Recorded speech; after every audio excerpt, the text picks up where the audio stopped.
أعوذ بالله من الشيطان الرجيم. بسم الله الرحمن الرحيم.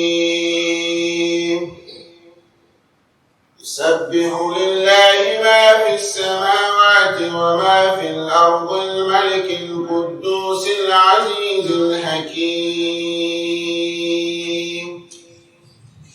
والذي بعث في الأميين رسولا منهم يتلو عليهم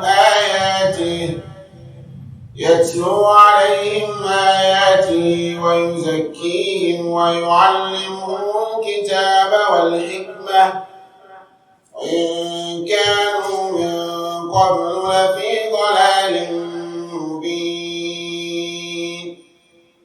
وآخرين منهم لما يلحقوا بهم وهو العزيز الحكيم. ذلك فضل الله يؤتيه من يشاء والله ذو الفضل العظيم. مثل الذين حملوا التوراة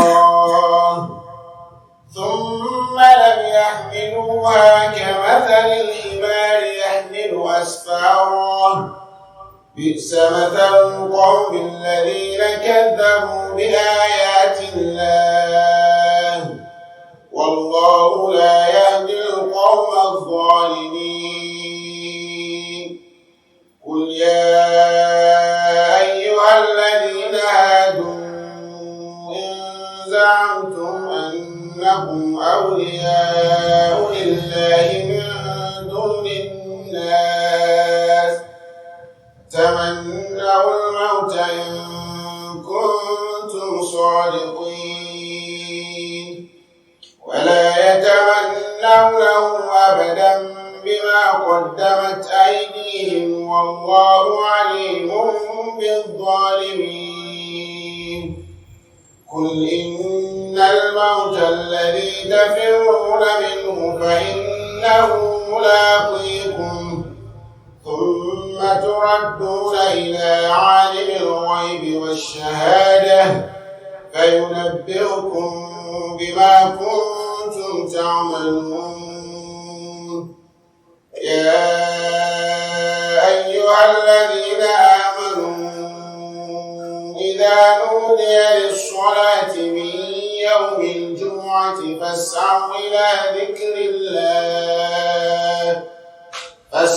إلى ذكر الله وذروا البيع ذلكم خير لكم إن كنتم تعلمون.